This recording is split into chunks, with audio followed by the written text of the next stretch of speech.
Doctor Usha Sarda, આણંદની NH Patel college of એજ્યુકેશનમાં associate professor તરીકે કાર્ય કરું છું. શિક્ષાર્થના માધ્યમ થકી હું આજે આપની સમક્ષ જ્ઞાનકુંભ એવા વિષયાંક પાઠ્યપુસ્તકને લઈને ઉપસ્થિત થઈ છું. મિત્રો, આ જે વિષય છે એ આપણા સેમેસ્ટર 2 B.Ed 2 વર્ષના કોર્સ અંતર્ગત PS2 અને PS3 pedagogy of school subject અંતર્ગત આવે છે. પાઠ્યપુસ્તકની જે બાબતો છે એ યુનિટ નંબર 4માં 4.2માં સમાવેશ છે. તો આવો આજે આપણે જાણીશું પાઠ્યપુસ્તકનું મહત્ત્વ, આદર્શ પાઠ્યપુસ્તકની લાક્ષણિકતાઓ અને પાઠ્યપુસ્તકનું મૂલ્યાંકન. આ 3 બાબતો આજે આપણે આ તાસ દરમિયાન શીખીશું. તો મિત્રો, જ્યારે પણ અધ્યેતા કે અધ્યાપક શિક્ષણ કાર્યમાં ઉપસ્થિત થાય છે ત્યારે સૌથી પહેલાં એમના હાથમાં આવતી સામગ્રી, શૈક્ષણિક સાધન એ પાઠ્યપુસ્તક છે. તેથી તો પાઠ્યપુસ્તકને જ્ઞાનકુંભ કહેવાયું છે. પાઠ્યપુસ્તકની વાત કરીએ તો કોઈપણ વિષયના અભ્યાસક્રમની તલસ્પર્શી સમજ મેળવવી હોય તો એ તલસ્પર્શી એટલે કે પાયાની બાબતોની જાણકારી મેળવવી હોય તો અધ્યાપક અને અધ્યેતા બંનેના હાથમાં એક સરળ હાથવગું અસરકારક સાધન તે પાઠ્યપુસ્તક છે. આમ તો મૂળભૂત હેતુ એ વિદ્યાર્થીને જ્ઞાન પ્રદાન કરવાનો છે અને એ થકી વિદ્યાર્થીને એક ઉદાત્ત વિશ્વ નાગરિક બનાવવાની તૈયારીનો છે. આમ પાઠ્યપુસ્તક જે છે એ સુસજ્જ શિક્ષક અથવા તો એને ટીચર ઇન પ્રિન્ટ કહેવાય છે.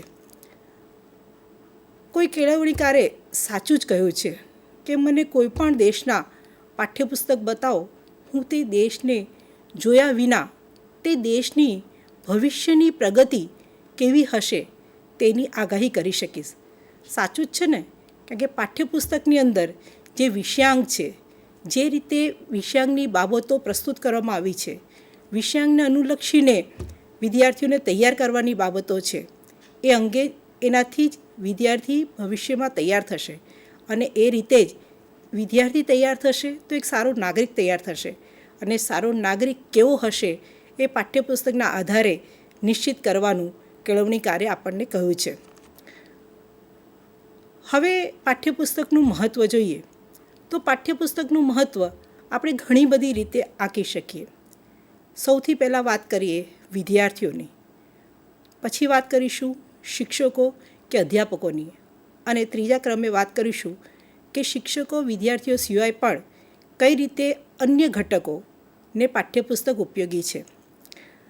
તો વાત કરીએ વિદ્યાર્થીઓ માટે પાઠ્યપુસ્તકના મહત્ત્વની.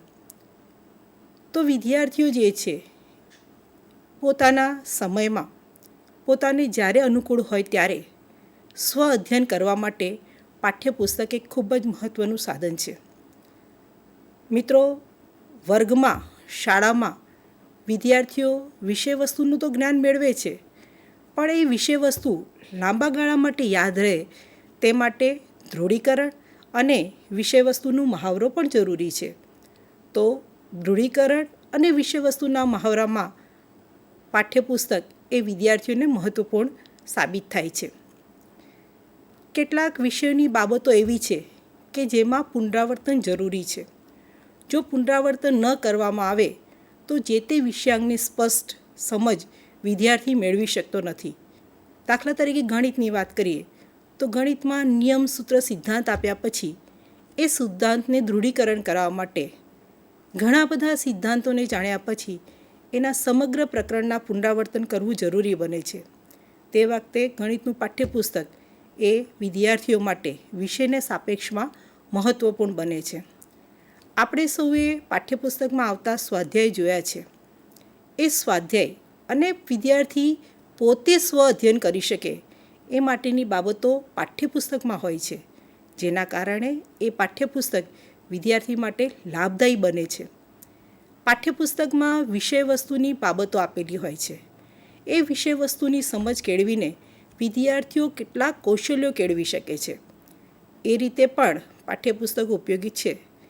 ઘણી વખત વિદ્યાર્થી વર્ગમાં બેધ્યાન રહે અથવા તો કોઈ કારણસર ગેરહાજર રહે છે, ત્યારે એ વર્ગમાં ચલાવેલી અધ્યયન સામગ્રીથી જુદો રહે છે અથવા તો અધ્યયન સામગ્રીથી એ પરિચિત થતો નથી. તે વખતે વિદ્યાર્થી પોતાના સમયમાં જ્યાં પણ વિષય વસ્તુની કચાશ રહી ગઈ છે અથવા ગેરહાજરીના કારણે એ વિષય વસ્તુની બાબતોને સમજવામાં પાછળ રહી ગયો છે, ત્યાં એ પાઠ્યપુસ્તક થકી જે તે વિષયાંગની બાબતોને સમજી શકે છે. સાથે સાથે કેટલાક એકમો વિષય વસ્તુમાં ક્રમિક હોય છે. જો પ્રકરણ 1ની ખબર ના હોય અથવા પ્રકરણ 1 બરાબર સમજાયું ના હોય તો પ્રકરણ 2 સમજી શકાતું નથી. ત્યારે જો પ્રકરણ 1 બરાબર સમજીને વિદ્યાર્થી તૈયાર કરી લે તો પ્રકરણ 2 જ્યારે વર્ગમાં ભણાવવામાં આવે ત્યારે પૂર્વ તૈયારી સ્વરૂપે પણ પાઠ્યપુસ્તકનો ઉપયોગ કરી શકે. સાથે સાથે વિદ્યાર્થીમાં સર્જનશીલતા રહેલી હોય છે. સાથે સાથે વિદ્યાર્થી જિજ્ઞાસુ પણ હોય છે, એનામાં પ્રબળ શોધવૃત્તિ પણ હોય છે. તો પાઠ્યપુસ્તક થકી એ પોતાની સર્જનશીલતાને વધારે વેગ આપી શકે છે. મહાવરો કરવા માટે વિષય વસ્તુની જે કેટલીક બાબતો છે એનો મહાવરો કરવા માટે પણ પાઠ્યપુસ્તક ઉપયોગી છે. સાથે સાથે પાઠ્યપુસ્તકની અંદર જે તે વિષયાંગને અનુલક્ષીને પ્રોજેક્ટ આપેલા હોય છે, પ્રયોગ આપેલા હોય છે. સાથે સાથે કેટલાક પ્રોજેક્ટ પ્રયોગો જે છે એ નિદર્શન સ્વરૂપે પણ આપેલા હોય છે. તો નિદર્શન, પ્રોજેક્ટ, પ્રયોગ વગેરે દ્વારા વિદ્યાર્થી પોતાનામાં રહેલી ક્ષમતાઓની પારંગતતા સાબિત કરી શકે છે અથવા તો પોતાની ક્ષમતાઓને પારંગતતાની સિદ્ધિના સ્તર સુધી લઈ જઈ શકે છે. આમ વિદ્યાર્થીઓ માટે પાઠ્યપુસ્તકનું મહત્ત્વ એ અનેરું છે. એટલે જ તો કેટલાક કેળવણીકારોએ કહ્યું છે કે text book is a teacher of the teachers, એટલે કે પાઠ્યપુસ્તક એ શિક્ષકોની શિક્ષક છે. તો એ text book is master itself, not a servant to be obeyed. હવે મિત્રો આપણે જોઈએ કે જેમને પાઠ્યપુસ્તક દ્વારા વિષયાંગની બાબતોને, પાઠ્યપુસ્તકની બાબતોને અધ્યતા સુધી પહોંચાડેલી છે, તે શિક્ષકો માટે પાઠ્યપુસ્તક કેવી રીતે ઉપયોગી છે. તો આપણે જાણીએ, સૌથી પહેલાં લઈએ વિષય વસ્તુને જાણવા. નવો શિક્ષક જ્યારે શાળામાં જાય છે અથવા તો સમયાંતરે જ્યારે વિષય વસ્તુમાં પરિવર્તન આવે છે ત્યારે એ વિષય વસ્તુને જાણવું એ શિક્ષક માટે ખૂબ જ જરૂરી છે. તો દરેક ધોરણમાં એકમ પ્રમાણે વિષય વસ્તુની અભ્યાસક્રમ એ કેટલા પ્રમાણમાં સમાવિષ્ટ છે, વિષય વસ્તુના અભ્યાસક્રમમાં કઈ કઈ બાબતો સમાવિષ્ટ છે, એને જાણવા માટે શિક્ષક પક્ષે પાઠ્યપુસ્તક ખૂબ જ લાભદાયી છે. વિષય વસ્તુને જાણ્યા પછી શિક્ષક જે છે એ પોતાના શૈક્ષણિક કાર્યનું વાર્ષિક, માસિક, સાપ્તાહિક અને રોજબરોજનું આયોજન કરતા હોય છે. તો આ સમગ્ર આયોજનમાં અભ્યાસક્રમની જે કાર્યરૂપરેખા છે એ સમજવામાં શિક્ષકને પાઠ્યપુસ્તક ઉપયોગી થાય છે. શિક્ષક જ્યારે વર્ગમાં જાય છે એ પહેલાં શિક્ષક જે તે વિષયાંગની પૂર્વ તૈયારી કરે છે. કયા કયા શૈક્ષણિક સાધનો વાપરવા, કઈ કઈ અધ્યાપન પદ્ધતિનો ઉપયોગ કરવો અને આ સિવાય એમને કયા કયા પ્રશ્નો પૂછવા, એ અંગેની સમગ્ર બાબતની પૂર્વ તૈયારી એ શિક્ષક કરે છે. તો પાઠ્યપુસ્તક એને પૂર્વ તૈયારી રૂપે પણ લાભદાયી થાય છે. હવે કોઈ મુદ્દો છે, એ મુદ્દાને સમજાવવા માટે માત્ર એક ઉદાહરણ પૂરતું નથી. કોઈ મુદ્દો સરળ હોય તો એને 1-2 ઉદાહરણથી સમજાવી શકાય, પણ જ્યારે કોઈ મુદ્દો કઠિન હોય, એટલે કે વિદ્યાર્થીઓના સ્તર માટે એ મુદ્દો કઠિન હોય, ત્યારે વધારે ઉદાહરણો આપવાની જરૂર પડે. એ વખતે મુદ્દાને એવા કયા કયા ઉદાહરણો દ્વારા સમજાવી શકાય એ પાઠ્યપુસ્તકમાં નિર્દિષ્ટ કરેલો હોય છે. અને એના આધારે, એ ઉદાહરણોના આધારે શિક્ષક એ ઉદાહરણો દ્વારા વિષયાંગની સ્પષ્ટ સમજ વિદ્યાર્થીઓ સુધી પહોંચાડવાનો પ્રયત્ન કરે છે. એટલે જ તો કેળવણીકારો કહે છે કે the teacher and the text book make the school. માત્ર પાઠ્યપુસ્તકો શાળાનું નિર્માણ ન કરી શકે, એવી રીતે માત્ર શિક્ષકો જ હોય તો શાળાનું નિર્માણ નથી થતું. પણ ખરેખર આદર્શ શાળા ક્યારે બને છે, તો શિક્ષક અને પાઠ્યપુસ્તકના યોગ્ય સંયોજનથી શાળાનું નિર્માણ થાય છે. હવે બંને પક્ષે જોઈએ. અધ્યતા અને વિદ્યાર્થીઓ બંનેને કેવી રીતે સંયુક્ત રીતે પાઠ્યપુસ્તક ઉપયોગી છે. તો પાઠ્યપુસ્તકમાં વિષયાંગના અંતે કેટલીક બાબતો આપેલી હોય છે. દાખલા તરીકે ગૃહકાર્ય છે, સ્વાધ્યાય છે, પ્રવૃત્તિ છે, પ્રોજેક્ટ છે. તો શિક્ષક જે છે એ વિદ્યાર્થીઓમાં રહેલી શક્તિઓને, વિદ્યાર્થીઓમાં રહેલી ક્ષમતાઓને ધ્યાનમાં રાખીને વિદ્યાર્થીઓને જ્યારે ગૃહકાર્ય આપવાનું થાય ત્યારે પાઠ્યપુસ્તક એના માટે વરદાન બને છે. વિદ્યાર્થીઓને જ્યારે સ્વાધ્યાય આપવાનું થાય, આપણા વર્ગમાં ઘણા પ્રકારના વિદ્યાર્થીઓ રહેલા છે. હોશિયાર વિદ્યાર્થીઓ છે, મધ્યમ વિદ્યાર્થીઓ છે, તો સ્લો લર્નરવાળા પણ વિદ્યાર્થીઓ છે. તો કયા વિદ્યાર્થીઓને કેવા પ્રકારના સ્વાધ્યાય આપવું એ પાઠ્યપુસ્તક દ્વારા શિક્ષકો નક્કી કરી શકે છે.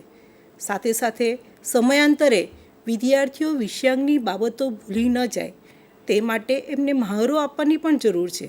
તો એ મહાવરો કેવી રીતે આપી શકાય, મહાવરોમાં કઈ કઈ બાબતોનો આપણે ઉમેરો કરી શકીએ, એ પાઠ્યપુસ્તકના આધારે શિક્ષકો નિશ્ચિત કરીને વિદ્યાર્થીઓને આપે છે. વિદ્યાર્થીઓમાં કેટલાક કૌશલ્યો ખીલવવા પણ જરૂરી છે. આપણું સમગ્ર જે અધ્યાપન કાર્ય છે એ અધ્યાપન કાર્ય શિક્ષક કેન્દ્રી ન બનતા વિદ્યાર્થી કેન્દ્રી બનાવવામાં પ્રોજેક્ટ એ મહત્ત્વની ભૂમિકા ભજવે છે. તો એ પ્રોજેક્ટ કયા વિષયો માટે આપવું, કયા કયા વિષયાંગનો એમાં સમાવેશ કરવો, એ બધી બાબતો શિક્ષક પાઠ્યપુસ્તકના આધારે નિશ્ચિત કરી શકે છે. સાથે સાથે માત્ર વિદ્યાર્થીઓ પાઠ્યપુસ્તકની અધ્યયન સામગ્રીથી માત્ર સંતુષ્ટ ન થાય, પરંતુ અધ્યયન સામગ્રીમાં પણ જુદી જુદી પ્રવૃત્તિઓ કે જેના થકી એમાં કૌશલ્યો, સ્કિલ ડેવલપમેન્ટ થાય, તો એ જુદી જુદી પ્રવૃત્તિઓનું આયોજન પણ શિક્ષક એ પાઠ્યપુસ્તકના આધારે કરે છે. સાથે જ્યારે શિક્ષક પાઠ્યપુસ્તકનું વિષયાંગ લઈને વર્ગમાં પ્રવેશે છે ત્યારે એ વિષયાંગમાં સ્પષ્ટતા માટે વિષયવસ્તુના મુદ્દાઓની સરળ રજૂઆત માટે કયા કયા શૈક્ષણિક સાધનો એના માટે ઉપયોગી રહેશે, જેમાં ચાર્ટ લેશે કે ચિત્ર પસંદ કરશે, અથવા તો 3 ડાયમેન્શનલ ત્રિપરિમાણીય સાધનોનો ઉપયોગ કરવો છે કે પછી એને LCD પ્રોજેક્ટરનો ઉપયોગ કરવો છે, એ બધી શૈક્ષણિક ઉપકરણોની પસંદગીમાં પાઠ્યપુસ્તક એ શિક્ષકને દિશા નિર્દેશ કરે છે. સાથે સાથે આ બધી બાબતો યોગ્ય સમયમાં પૂર્ણ થાય, સમયસર અભ્યાસક્રમ પૂર્ણ થાય, તે માટે પણ શિક્ષકને પાઠ્યપુસ્તક એ લાભદાયી છે. પાઠ્યપુસ્તકમાં જે વિષયવસ્તુ છે એ વિષયવસ્તુના આપણે સૌ જાણીએ છીએ કે સામાન્ય હેતુઓ અને વિશેષ હેતુઓ છે. તો શિક્ષક એ સામાન્ય હેતુ અને વિશેષ હેતુઓની સિદ્ધિ કઈ અંશે કરી શક્યા તેમાં પાઠ્યપુસ્તક એ મહત્ત્વની ભૂમિકા ભજવે છે.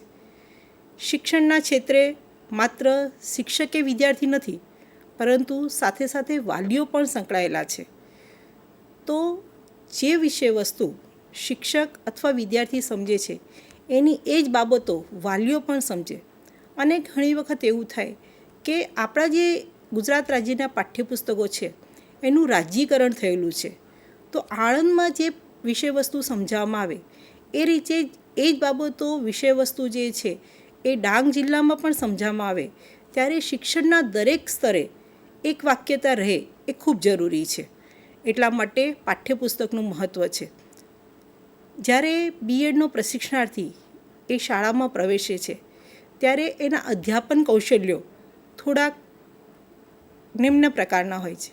તો એ અધ્યાપન કૌશલ્યો જે છે એમાં નિપુણતા મેળવવા માટે, એને વધારવા માટે પાઠ્યપુસ્તક એને દોરી સંચાર કરે છે.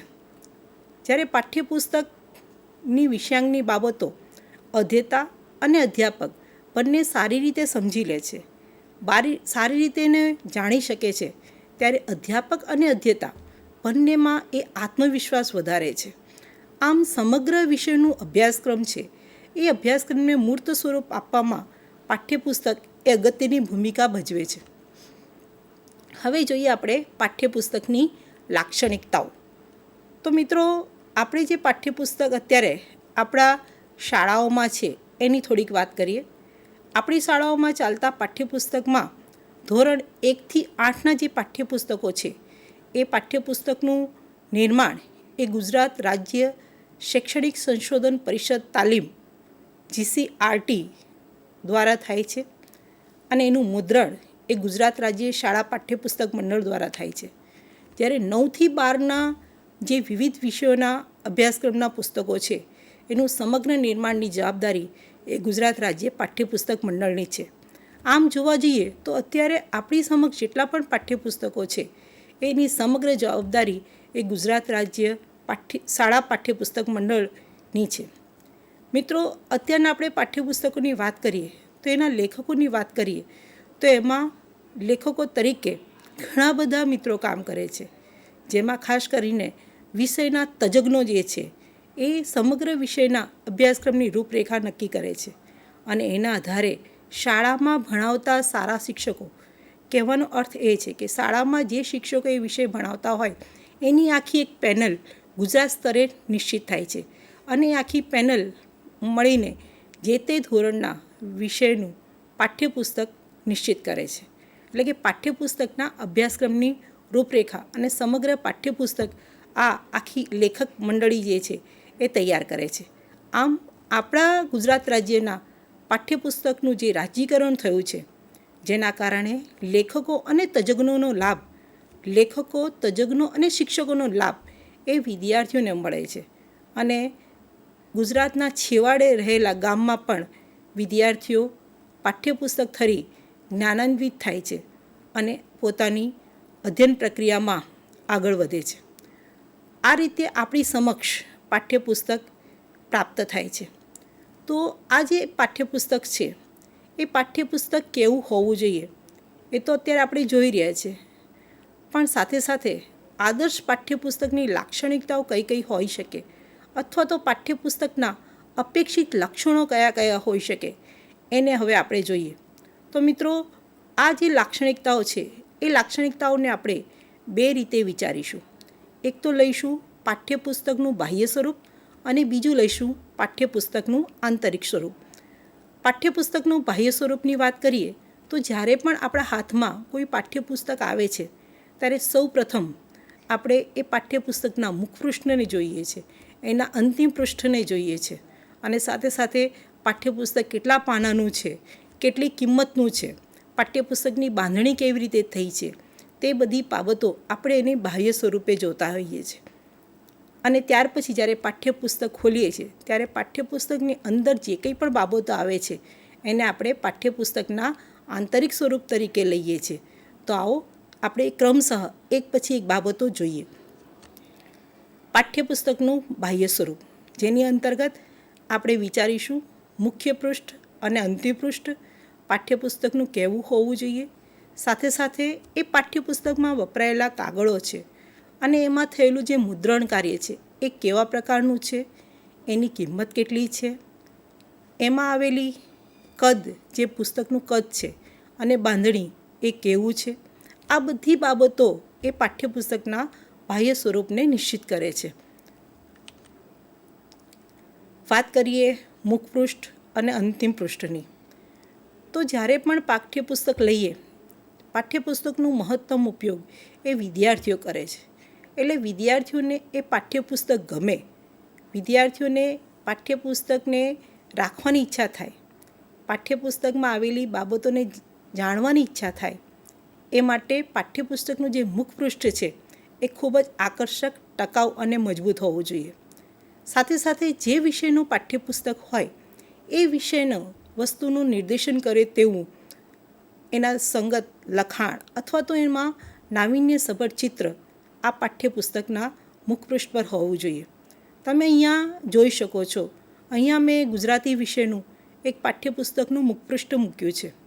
એમાં તમે જોઈ શકો કે ગુજરાતી ભાષા છે, તો ભાષા એ સંવાદ થકી આપણે જાણીએ છીએ. તો અહીંયા જુદા જુદા દૃશ્યો એ વિદ્યાર્થીને પાઠ્યપુસ્તકને વાંચવા માટે પ્રેરિત કરે તેવા છે. એટલે પાઠ્યપુસ્તકનું જે મુખપૃષ્ઠ પર બેઝ કવર છે એ પણ ઉચિત રંગોના સંયોજનથી યોજાયેલો હોવો જોઈએ. પછી વાત કરીએ એના કાગળ અને મુદ્રણની. પાઠ્યપુસ્તકમાં જે વપરાયેલા કાગળો છે એ જાડા, સફેદ અને ચીકણા હોવા જોઈએ. પણ મિત્રો, અહીંયા બહુ ગ્લોસીવાળા ચીકણા એવા કાગળોનો ઉપયોગ કરવાની હિમાયત નથી. પ્રમાણમાં પાઠ્યપુસ્તક એ લાંબા ગાળા માટે ચાલે એ રીતનું હોવાના કારણે કાગળોની જાડાઈ અને સફેદાઈ જરૂરી છે. સાથે સાથે પાઠ્યપુસ્તકમાં જે કંઈ પણ મુદ્રણ કામ કરવામાં આવ્યું છે એ ક્ષતિરહિત હોવું જોઈએ, એટલે કે ભૂલ રહિત હોવું જોઈએ.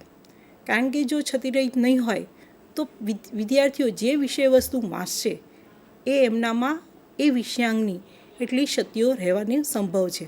તેથી મુદ્રણ કાર્ય જે છે, છાપકામ જે છે એ પાઠ્યપુસ્તકમાં ક્ષતિરહિત હોય એ ખૂબ જ આવકાર્ય બાબત છે. જ્યારે મુદ્રણની બાબત થતી હોય તો આપણે જે રીતે નોટબુકમાં લખતા હોઈએ તો એક બાજુ લખીએ તો બીજી બાજુ વંચાતું હોય, તો એ બરાબર નથી. તો મુદ્રણ વખતે પાઠ્યપુસ્તકમાં એ બાબતો ખાસ ધ્યાનમાં રાખેલી હોવી જોઈએ કે એક બાજુનું લખાણ એ બીજી બાજુ દેખાય નહીં. વાત કરીએ કદ અને બાંધણીની. અત્યારે આપણે બાળકોની પાઠ્યપુસ્તકો જોઈએ છીએ ત્યારે ખૂબ જ આનંદ થાય છે, કારણ કે ખૂબ જ આકર્ષક કલરમાં, આકર્ષક રંગોમાં પાઠ્યપુસ્તકો મળતા હોય છે. પણ સાથે સાથે એ પાઠ્યપુસ્તકની કદ, એટલે કે એની લંબાઈ પહોળાઈ કેટલી રાખવી, એનું બાંધણી કેવી રીતે કરશો એ બાબતે પણ અગત્યની છે. તો વિદ્યાર્થીઓની જે વય કક્ષા છે, ઉંમર છે, અને વિદ્યાર્થીઓની માનસિક વય કક્ષા, એ બેયને ધ્યાનમાં રાખીને, એ બેયને અનુકૂળ હોય એ રીતનું પાઠ્યપુસ્તકનું કદ હોવું જોઈએ. મિત્રો, અત્યારે આપણે જોઈએ છીએ કે બાળકો પર ભણતરનું ખૂબ જ ભાર થઈ રહ્યું છે અને એના કારણે બાળકો સ્ટ્રેસમાં પણ જોવા મળે છે. તો આપણા જે પાઠ્યપુસ્તકો છે એ ભાર વિનાના ભણતરના સિદ્ધાંતને સાકાર કરતા હોય એ રીતનું એનું કદ હોય તો હું માનું છું કે વિદ્યાર્થીઓ હોશે એ પાઠ્યપુસ્તક વાંચવા માટે પ્રેરાશે. અને સાથે સાથે પાઠ્યપુસ્તક વિદ્યાર્થીઓ હાથમાં લેવાના છે ત્યારે પણ એનું કદ યોગ્ય હોય, એટલે કે માધ્યમિક કક્ષા સુધી એ ડેમી સાઇઝનું હોય અને હોય છે એ બાબત આવકાર્ય છે. સાથે સાથે આપણે પાઠ્યપુસ્તકમાં જોતા હોઈએ કે ઘણી વખત માત્ર પિન દ્વારા બાંધણી કરેલી હોય તો એના મુખપૃષ્ઠ છે એ ગાયબ થઈ જતા હોય છે. તો જ્યારે પણ 150 પાનાથી વધારે પાનાનો ઉપયોગ કરવામાં આવ્યો હોય ત્યારે આપણે પ્રયત્ન કરીએ કે એ જે બાંધણી છે એ દોરાથી ટકાઉ રીતે થયેલી હોય. અત્યારની વાત કરીએ તો અત્યારે આપણને ગુજરાત રાજ્ય સરકાર છે એ વિનામૂલ્યે પાઠ્યપુસ્તકો આપે છે. અને આ જે પાઠ્યપુસ્તકો છે એ ગુજરાત રાજ્ય સરકાર દ્વારા લગભગ 4 માધ્યમમાં વિનામૂલ્યે મળે છે. અંગ્રેજી માધ્યમ, ગુજરાતી માધ્યમ, ઉર્દુ માધ્યમ અને હિન્દી માધ્યમ. તો આ જે પુસ્તકો છે એ વિનામૂલ્યે ન મળે ત્યારે સામાન્ય મધ્યમ વર્ગના વિદ્યાર્થીઓને પોસાય તેટલી કિંમતના હોવા જોઈએ. કારણ કે જો વધારે કિંમતના થશે તો શક્ય છે કે વિદ્યાર્થીઓ એ પુસ્તક ખરીદી નહીં શકે અને એના કારણે એ લોકો પાઠ્યપુસ્તકથી વંચિત રહી શકે. સાથે સાથે અત્યારે આપણે જોયું કે હવે ઓનલાઈન અને ઓફલાઈન બંનેનો જમાનો છે. તો એ જ સમયે પાઠ્યપુસ્તકની જે માંગ છે એ માત્ર હાર્ડ સ્વરૂપે, એટલે કે પુસ્તક સ્વરૂપે તો છે જ, પરંતુ જો એ PDF સ્વરૂપે પણ મળે છે, સાથે સાથે ઓડિયો સ્વરૂપે અને વિડીયો ડિજિટલ સ્વરૂપે પણ મળે એ પ્રવર્તમાન સમયની માંગ છે. તો મિત્રો, જેમ જેમ ટેકનોલોજીનો બાબતો નવી અધ્યયન અધ્યાપન ક્ષેત્રે ઉમેરાય છે એમ પાઠ્યપુસ્તકનું મહત્ત્વ ઓછું થતું નથી, પરંતુ પાઠ્યપુસ્તકનું સ્વરૂપ બદલાય છે. એટલે અત્યારે આપણે પાઠ્યપુસ્તક જે છે એ PDF સ્વરૂપે જોઈ રહ્યા છીએ અને સમયાંતરે એ પાઠ્યપુસ્તકો આપણને ઓડિયો સ્વરૂપે પણ મળે અને વિડીયો સ્વરૂપે પણ મળે તો પાઠ્યપુસ્તકનું જે મહત્ત્વ છે એ વધી જશે. મિત્રો, આપણા પાઠ્યપુસ્તકમાં અત્યારે જે ડિજિટલ શિક્ષણની વાતો છે એ જોવા મળી છે. એનું એક અહીંયા મેં ચિત્ર મૂક્યું છે. આ ચિત્રને આપણે ધ્યાનથી જોઈએ તો આપ જોઈ શકો છો કે વિષયાંગની જે કંઈ પણ બાબતો છે એ વિષયાંગની બાબતોને જુદા જુદા ચિત્રો દ્વારા ડિજિટલી આખી જે વિષયાંગની બાબતો છે એને વિદ્યાર્થીઓ સુધી પહોંચાડવાની વાત મૂકેલી છે. આવી છે વાત શીર્ષક અને અક્ષરોની. તો પાઠ્યપુસ્તકમાં જે તે વિષયાંગ છે એ વિષયાંગમાં આવેલો બાબતો એટલે કે વિષયાંગની બાબતોને યોગ્ય શીર્ષક દ્વારા રજૂ કરેલી હોવી જોઈએ. અત્યારના પુસ્તકોની વાત કરું તો તેમાં શીર્ષકો એ જુદા જુદા રંગથી જોવા મળે છે અને એના પેટા શીર્ષકો છે એ પણ જુદા જુદા રંગોમાં જોવા મળે છે. તો આ એક ખૂબ જ આવકાર્ય બાબત છે, જેના કારણે વિદ્યાર્થીઓ જે છે એ વિષયવસ્તુ વાંચવા પ્રેરાય છે. સાથે સાથે અક્ષરો જે છે એ પણ વિદ્યાર્થીઓ યોગ્ય રીતે વાંચી શકે તે કદના હોવા જરૂરી છે. તો આમ વિદ્યાર્થીઓની શારીરિક વયકક્ષા અને દૃષ્ટિ ક્ષમતા છે એને ધ્યાનમાં રાખીને અક્ષરોનું કદ એ નક્કી કરવું જોઈએ. હવે વાત કરીએ પાઠ્યપુસ્તકના આંતરિક સ્વરૂપની. તો પાઠ્યપુસ્તકની જે આંતરિક સ્વરૂપ છે એમાં કુલ 7 બાબતોનો સમાવેશ થાય છે. જેમાં વાત કરીએ તો પહેલા ક્રમે જ્યારે પાઠ્યપુસ્તક ખોલીએ છીએ આપણે ત્યારે પાઠ્યપુસ્તકમાં કયા કયા વિષયાંગો છે એની અનુક્રમણિકા આપેલી હોય છે, સાથે સાથે આમુખ પણ રજૂ કરેલું હોય છે. બીજી બાબત આપણે વિચારીશું વિષયવસ્તુ અને વિષયવસ્તુની રચના. ત્યાર પછી જે વિષયવસ્તુ છે એની ભાષા કેવી છે અને વિષયવસ્તુની રજૂઆતની શૈલી કેવી છે તે અંગેની બાબતો વિચારીશું. ત્યારે જે વિષયવસ્તુની રજૂઆત છે એના માટેની જે દૃષ્ટિગમ્ય સામગ્રી છે એ કેવા પ્રકારની છે. ત્યાર પછી વિષયાંગના અંતે જે મૂલ્યાંકન અને સ્વાધ્યાય કાર્ય આપવામાં આવ્યું છે એ કઈ કક્ષાનું છે અને પાઠ્યપુસ્તકમાં સમાવિષ્ટ અન્ય પ્રકીર્ણ બાબતો કેવી છે અને સાથે સાથે અત્યારના પાઠ્યપુસ્તકમાં જોવા મળતું QR બારકોડ એ પણ એ પાઠ્યપુસ્તકના આંતરિક સ્વરૂપમાં આવે છે, જેની હવે આપણે વિશદે ચર્ચા કરીએ. વાત કરીએ અનુક્રમ અને આમુખની. તો પાઠ્યપુસ્તકમાં વિષયાંગમાં જેટલી બાબતો આપેલી છે, ગણિત વિષય હોય તો એમાં કેટલા ચેપ્ટર્સ, કેટલા વિષયાંગનો સમાવેશ કરેલો છે એની બાબતો એ અનુક્રમણિકા સ્વરૂપે આપણને પાઠ્યપુસ્તકમાં જોવા મળે છે. તો આદર્શ પાઠ્યપુસ્તકની લાક્ષણિકતાની વાત કરીએ તો એની સાથે સાથે જો પાઠ્યપુસ્તકમાં જેટલી પણ આકૃતિઓનો સમાવેશ કર્યો છે, જેટલા પણ આલેખનો સમાવેશ કર્યો છે, જેટલી પણ આકૃતિઓનો સમાવેશ કર્યો છે એની પણ અનુક્રમણિકા જો હોય તો એ વધારે ઇચ્છનીય છે.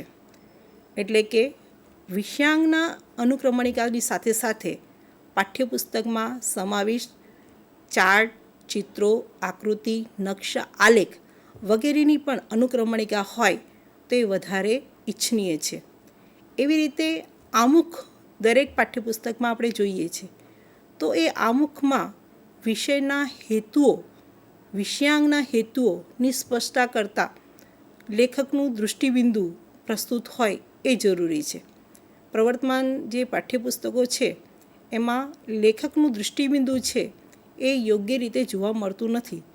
તો જે લેખકોએ, તજજ્ઞોએ આ પાઠ્યપુસ્તકના નિર્માણમાં મહત્ત્વની ભૂમિકા ભજવી છે એ વિષયાંગને કયા હેતુથી આ ધોરણમાં મૂકવામાં આવ્યો છે, જો એનું આમુખમાં રજૂઆત કરવામાં આવે તો એ પાઠ્યપુસ્તકની અસરકારકતા વધારશે. ત્યાર પછી વાત કરીએ વિષયવસ્તુ અને વિષયવસ્તુની રચનાની. જ્યારે પણ જે તે ધોરણ માટે વિષયવસ્તુ નિશ્ચિત કરવામાં આવે ત્યારે વિષયવસ્તુ જે છે એ લખનાર વ્યક્તિઓના પૂર્વગ્રહથી મુક્ત હોય એ જરૂરી છે. પૂર્વગ્રહ મુક્તની સાથે સાથે એ તાટસ્થ્યપૂર્ણ હોય એ પણ અનિવાર્ય બાબત છે. અને જે કંઈ પણ વિષયાંગની બાબતો મૂકેલી છે એ વૈજ્ઞાનિક દૃષ્ટિકોણથી મૂકેલી હોય એ રીતનું વિષયવસ્તુનું નિરૂપણ થયેલું હોવું જોઈએ. સાથે સાથે વિદ્યાર્થીઓની કઠિનતા અને સરળતાની બાબતોને ધ્યાનમાં રાખીને, વિદ્યાર્થીઓની માનસિક ક્ષમતાને ધ્યાનમાં રાખીને વિષયવસ્તુની રજૂઆત થયેલી હોવી જોઈએ. વિદ્યાર્થીઓની વયકક્ષાની વાત આવે ત્યારે વયકક્ષા પ્રમાણે વિદ્યાર્થીઓની રસ રુચિ બદલાય છે. તો વિદ્યાર્થીઓની રસ રુચિને ધ્યાનમાં રાખીને, વિદ્યાર્થીઓની ક્ષમતાઓને ધ્યાનમાં રાખીને, ક્ષમતાઓ કેટલા સ્તરે છે એનો ખ્યાલ રાખીને લેખકો દ્વારા વિષયવસ્તુની રજૂઆત થયેલી હોવી જોઈએ. સાથે સાથે અગાઉ વાત કરી હતી એ પ્રમાણે જ્યારે પણ વિષયવસ્તુ મૂકીએ ત્યારે વિષયવસ્તુને બહુ અધિક પ્રમાણમાં નહીં, પરંતુ વિષયવસ્તુની બાબતો એ વિદ્યાર્થીઓમાં કેટલા કૌશલ્યો વિકસાવે એને ધ્યાનમાં રાખીને, ભાર વિનાના ભણતરના સિદ્ધાંતને ધ્યાનમાં રાખીને વિષયવસ્તુની પસંદગી થયેલ હોવી જોઈએ. જ્યારે વિષયવસ્તુની રચના કરતા હોઈએ ત્યારે રચના કરતી વખતે શિક્ષણના સૂત્ર સરળથી કઠિનને ધ્યાનમાં રાખીને કરવી જોઈએ. સાથે સાથે મૂર્તથી અમૂર્તના સિદ્ધાંતને પણ ધ્યાનમાં રાખવાનું છે. એ રીતે જ્ઞાતથી અજ્ઞાત બાબતોને ધ્યાનમાં રાખીને વિષયવસ્તુની ક્રમશઃ રચના કે ગોઠવણી કરવી જોઈએ.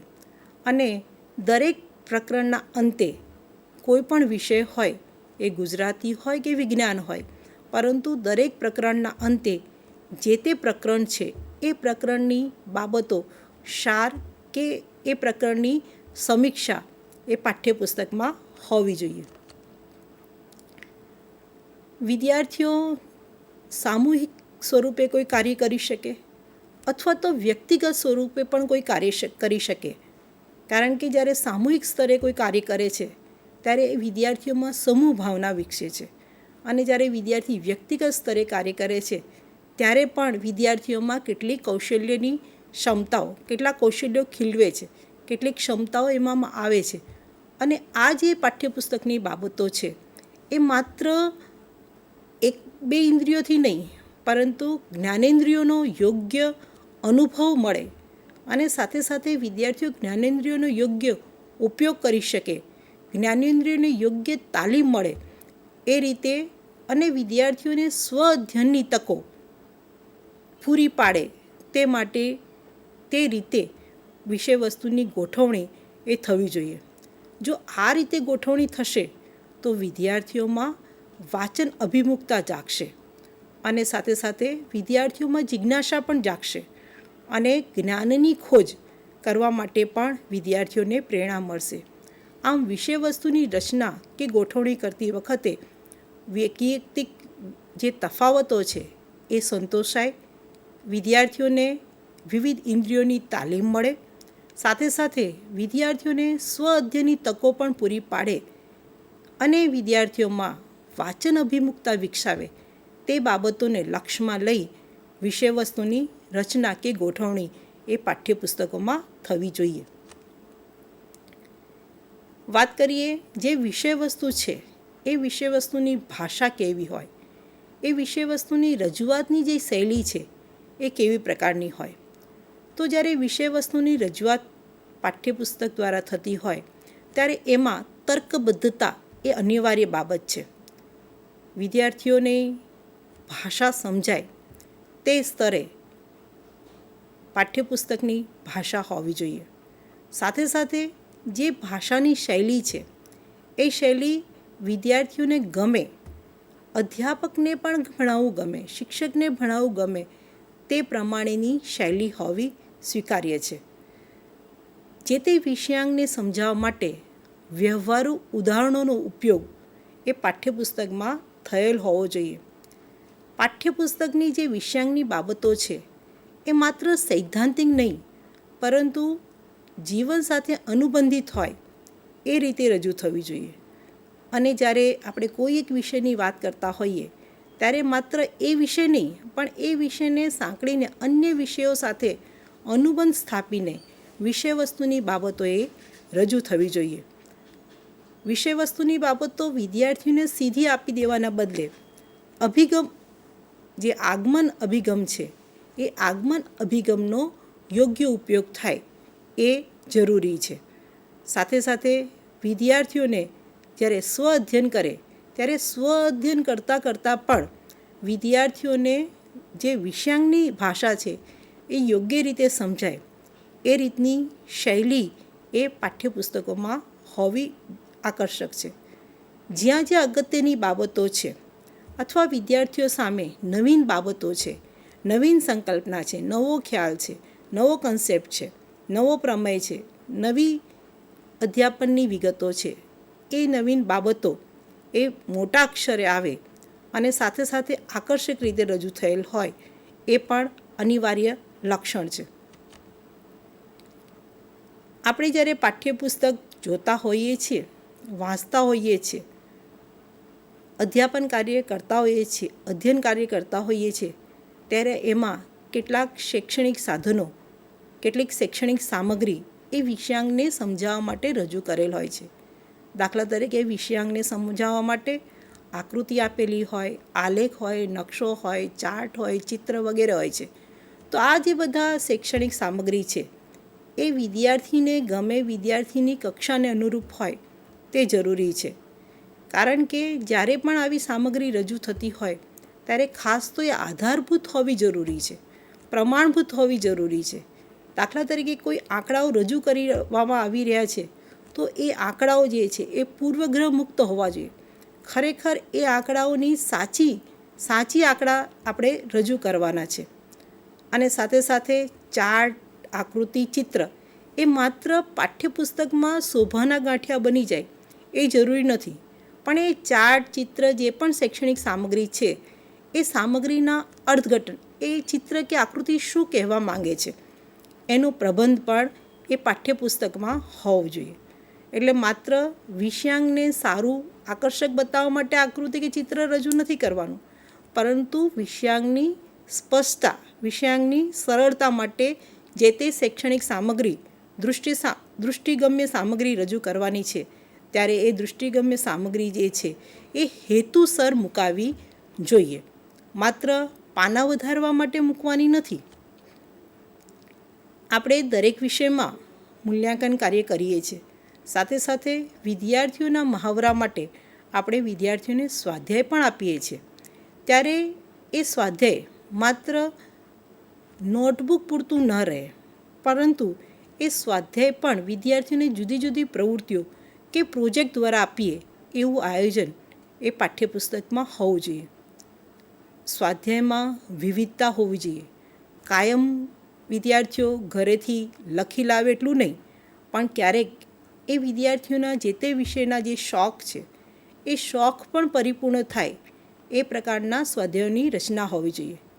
એમાં કોઈ સ્થળની મુલાકાત કહી શકાય, એ સ્થળની મુલાકાતના આધારે વર્ણનનું સ્વાધ્યાય આપી શકાય, અથવા તો કોઈ સંગ્રહ કરી શકાય, અથવા વિદ્યાર્થીઓ સમાજમાં જઈને જે તે વિષયાંગ અંગેનું સર્વે કરી શકે, માહિતી એકત્રિત કરી શકે, સમાચાર પત્રોમાંથી આવતી માહિતી એકત્રિત કરી શકે, અથવા તો ઇન્ટરનેટ પરથી ઉપલબ્ધ માહિતી એકત્રિત કરી શકે, અથવા એ વિષયાંગને લગતી અન્ય ધોરણોમાં કઈ કઈ બાબતો આપેલી છે એની માહિતી એકત્રિત કરી શકે.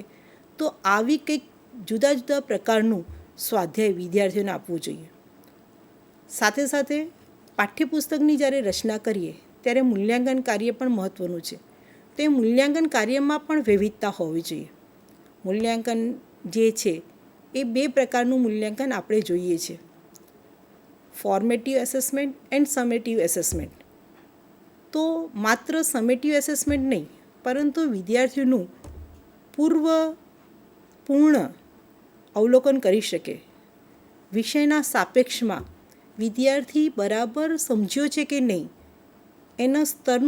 એની સમજણનું સ્તર કેટલું છે તે અંગેનું મૂલ્યાંકન કાર્ય એ પાઠ્યપુસ્તકમાં આપેલું હોવું જોઈએ.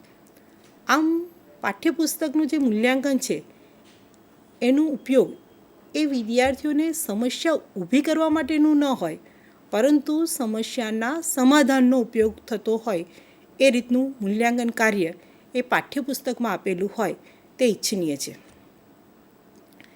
પાઠ્યપુસ્તકમાં વિષયાંગની માહિતી તો આપેલી છે, પણ એ વિષયાંગ સિવાયનું કંઈક વધારે વિદ્યાર્થીને જાણવાની ઉત્સુકતા હોય, શિક્ષકને એ સિવાયની બાબતોની જાણકારી વિદ્યાર્થીઓને આપવી હોય, તો એના માટે પાઠ્યપુસ્તકના વિષયાંગને અનુરૂપ કયા કયા સંદર્ભ સાહિત્ય શિક્ષક કે વિદ્યાર્થી જાણી શકે તેની પણ માહિતી આપેલી હોવી જોઈએ.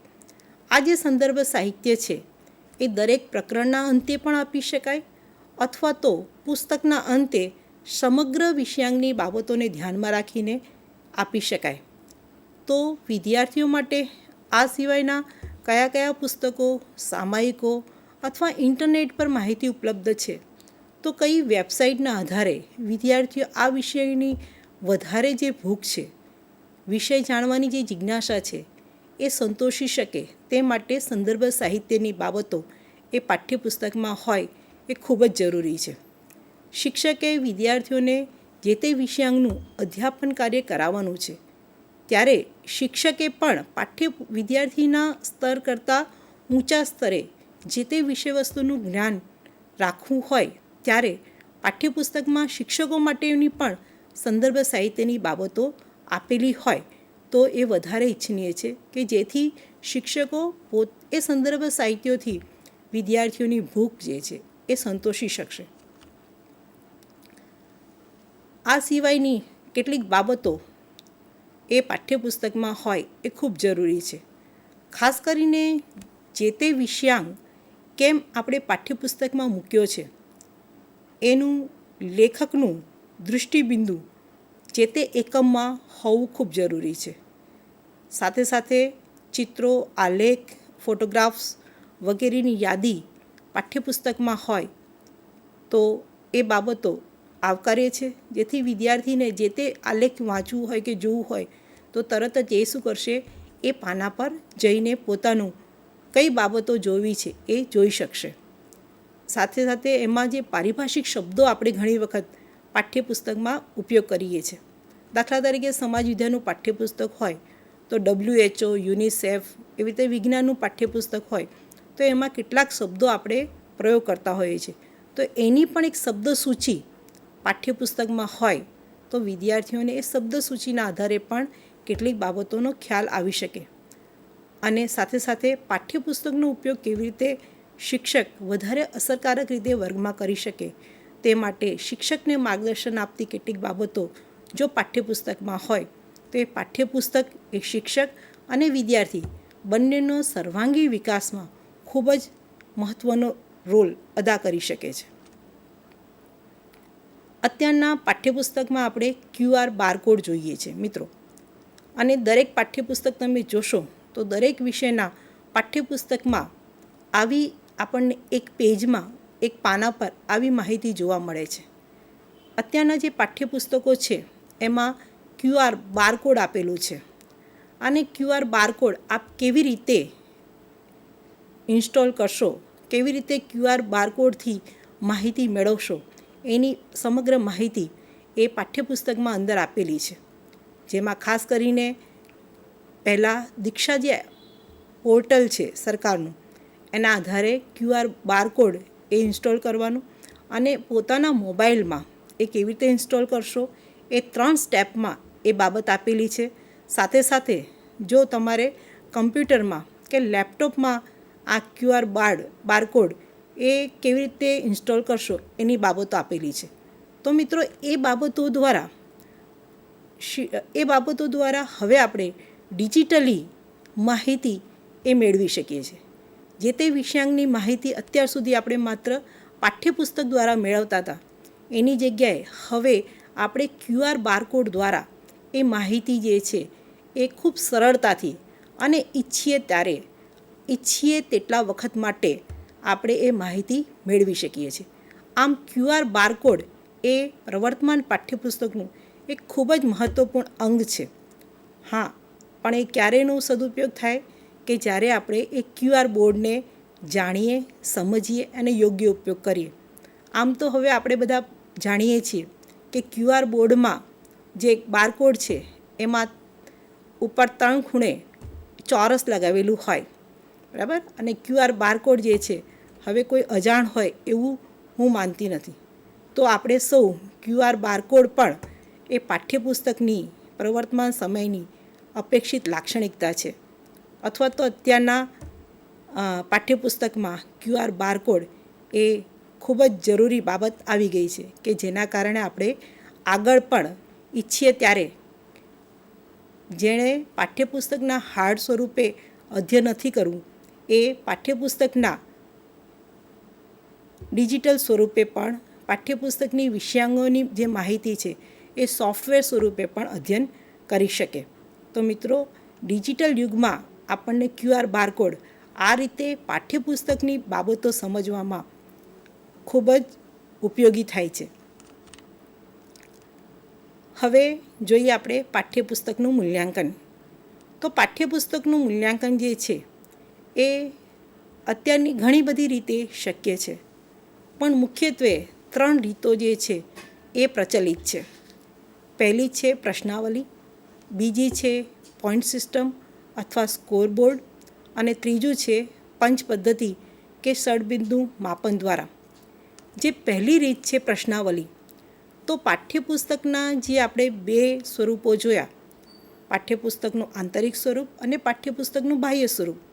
તો પાઠ્યપુસ્તકના આંતરિક સ્વરૂપના જે લક્ષણો છે અને એવી રીતે પાઠ્યપુસ્તકના બાહ્ય સ્વરૂપના જે લક્ષણો છે એના ધ્યાનમાં રાખીને અભ્યાસુ અથવા સંશોધક અથવા આપણે કેટલાક પ્રશ્નો બનાવીએ અને એ પ્રશ્નોને આપણે શિક્ષકોને, અધ્યાપકોને પૂછીએ અને એના આધારે પ્રશ્નાવલી ભરાવીને અને પ્રશ્નાવલીમાં આવેલા જવાબોના આધારે, આવેલા પ્રત્યુત્તરોના આધારે વિવેચનાત્મક કાર્ય કરી આપણે પાઠ્યપુસ્તકનું મૂલ્યાંકન કરી શકીએ છીએ. કહેવાનો અર્થ એ છે મિત્રો કે પાઠ્યપુસ્તકનું જે બાહ્ય સ્વરૂપ જોયું એ બાહ્ય સ્વરૂપના આધારે, એ બાહ્ય સ્વરૂપમાં આવતા ઘટકોને આધારે જુદા જુદા દરેકે ઘટકને લગતા જો આપણે 4-5 પ્રશ્નો બનાવીએ અને એવી રીતે પાઠ્યપુસ્તકના જે આંતરિક સ્વરૂપ છે એ આંતરિક સ્વરૂપને ધ્યાનમાં રાખીને આપણે પાઠ્યપુસ્તકના દરેકે દરેક આંતરિક સ્વરૂપના જે ઘટકો છે એને ધ્યાનમાં રાખીને પ્રશ્નાવલી બનાવીએ અને પ્રશ્નાવલી બનાવીને આપણે વિદ્યાર્થીઓને આપી શકીએ છીએ, સાથે સાથે જે તે વિષય ભણાવતા શિક્ષકોને આપીએ અને સાથે સાથે અધ્યાપકોને એ પ્રશ્નાવલી આપીએ અને એ પ્રશ્નાવલીના આધારે આપણને જે ઉત્તરો મળે છે, જે અભિપ્રાયો પાઠ્યપુસ્તકના મળે છે, એ ઉત્તરોના આધારે આપણે એક આખું વિવેચનાત્મક સંશોધન અથવા વિવેચનાત્મક બાબતોને ધ્યાનમાં રાખીને આપણે પાઠ્યપુસ્તકનું મૂલ્યાંકન કરી શકીએ છીએ. તો કહેવાનો અર્થ એ છે કે પાઠ્યપુસ્તકના જે બાહ્ય સ્વરૂપ છે એ બાહ્ય સ્વરૂપ, જે લક્ષણો આપણે જોઈ ગયા, પાઠ્યપુસ્તકનું મુખપૃષ્ઠ, અંતિમ પૃષ્ઠ, પાઠ્યપુસ્તકની કદ, બાંધણી, પાઠ્યપુસ્તકમાં લેખકનું દૃષ્ટિબિંદુ, પાઠ્યપુસ્તકની કિંમત, પાઠ્યપુસ્તકમાં શીર્ષક અને અક્ષરો, આ જે ઘટકો જોયા એના આધારે આપણે 4-5 પ્રશ્નો બનાવીએ. પછી એવી રીતે એના આંતરિક લક્ષણો જોયા. તો એ આંતરિક જે સ્વરૂપ છે, વિષયવસ્તુની રજૂઆત, વિષયવસ્તુની રચના, ભાષા, દૃષ્ટિગમ્ય સામગ્રી, સાથે સાથે પ્રક્રિયા બાબતો, આ બધા જે ઘટકો છે એને ધ્યાનમાં રાખીને દરેક ઘટક પ્રમાણે 4થી 5 પ્રશ્નો બનાવીએ અને પ્રશ્નો બનાવ્યા પછી પ્રશ્નાવલી તૈયાર થાય તો આપણે શિક્ષકો વિદ્યાર્થીઓને આપીને એ અભિપ્રાયના આધારે આપણે પાઠ્યપુસ્તકનું મૂલ્યાંકન કરી શકીએ છીએ. બીજી રીત આપણે જોઈએ પોઈન્ટ સિસ્ટમ અથવા તો સ્કોરબોર્ડ પદ્ધતિ. આ જે પદ્ધતિ આપણને આપી છે એ હન્ટર જ્યોર્જ નામના કેળવણીકારે આપણને આ સિસ્ટમ આપી છે. હન્ટર જ્યોર્જ નામના કેળવણીકારે સૌથી પહેલાં વિજ્ઞાનના પાઠ્યપુસ્તકના મૂલ્યાંકન માટે ઉપયોગમાં લીધી હતી. તેમાં કેવી રીતે કાર્ય કરીએ છીએ એ જોઈએ. તો એમાં પાઠ્યપુસ્તકના જે જુદા જુદા મુદ્દાઓ છે એ મુદ્દાઓને યોગ્ય ગુણભાર ફાળવવામાં આવે અને મુદ્દા પ્રમાણે 1થી વધુ સંખ્યામાં અભિપ્રાયો ગુણભારને આધારે મેળવવામાં આવે છે અને અંતે જે ગુણભાર આપેલું છે એ ગુણભારની સરાસરી શોધી પાઠ્યપુસ્તકની યોગ્યતા નિશ્ચિત કરવામાં આવે છે. ફરીથી આ બાબત સમજીએ મિત્રો. તો પાઠ્યપુસ્તકના જે જુદા જુદા મુદ્દાઓ છે, આંતરિક અને બાહ્ય, એ મુદ્દાઓને યોગ્ય ગુણભાર આપવામાં આવે છે. મુદ્દા પ્રમાણે 1થી વધુ સંખ્યામાં વ્યક્તિઓના અભિપ્રાય લેવામાં આવે છે અને એ અભિપ્રાયો ગુણભારને આધારે મેળવવામાં આવે અને ત્યારબાદ ગુણભારની જે સરાસરી છે એ સરાસરી શોધીને પાઠ્યપુસ્તકની યોગ્યતા નિશ્ચિત કરવામાં આવે છે. હવે આને આપણે એક ઉદાહરણ દ્વારા સમજીએ. આપની સમક્ષ મેં એક પાઠ્યપુસ્તકને આપેલું ગુણભાર પ્રસ્તુત કર્યું છે કે જેમાં 7 મુદ્દાઓ વિચારવામાં આવ્યા છે. પહેલો મુદ્દો તમે જોઈ શકો છો, એમાં વિચારવામાં આવ્યું છે કે લેખક કે લેખકોની શૈક્ષણિક લાયકાત, એને 5 પોઈન્ટમાંથી માર્ક્સ આપવાના છે. ત્યાર પછી વાત કરી છે પુસ્તકનો ઉદ્ભવ, બાંધણી અને કિંમત, એને અહીંયા 10 પોઈન્ટ આપવામાં આવ્યા છે. ત્યારે જે વિષય વસ્તુની રજૂઆત છે એ મનોવૈજ્ઞાનિક રીતે છે કે નહીં, એના માટે 30 ગુણ ફાળવવામાં આવ્યા છે. વિષય વસ્તુ જે મૂકવામાં આવ્યું છે એ કેટલા પ્રમાણમાં સત્યતા ધરાવતું છે એની બાબતોને 25 માર્ક આપવામાં આવ્યા છે.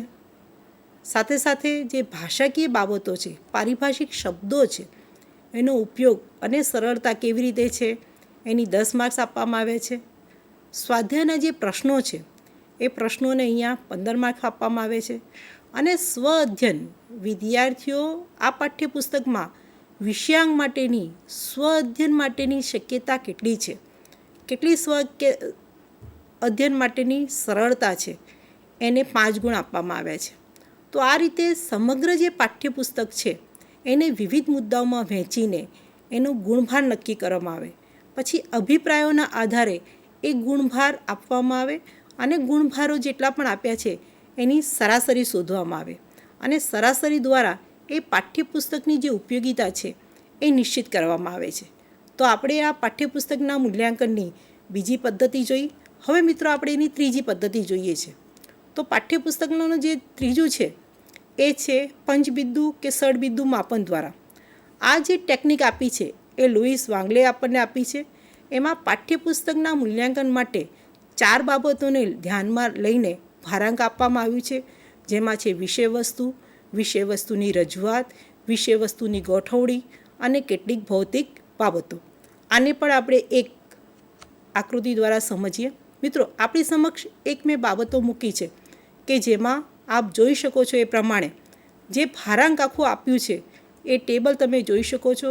આ સ્કેલ માપ કે જેને આપણે ક્રમ માપદંડ કહીએ છીએ, એ ક્રમ માપદંડ પ્રમાણે ABCDE મૂકેલું છે. મિત્રો, દાખલા તરીકે હું અહીંયા એકની જ વાત કરું છું તો વિષય વસ્તુની જે પહેલી બાબત છે એને ભારાંક 5 આપવામાં આવ્યો છે.